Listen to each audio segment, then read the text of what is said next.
Ayan guys, luto na ang pakbet ko na may isda. Ayan, oh. Kita niyo guys, ayan, oh.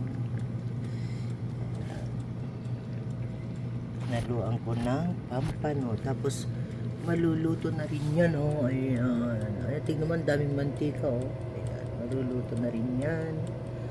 Ayan, ano dyan, balik, oh. Ayan, malapit na siyang maluto.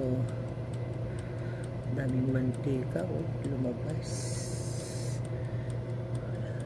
Kita nyo guys, ayan. Oh, tapos yan, kain na naman tayo guys ng pakbet. Ayan.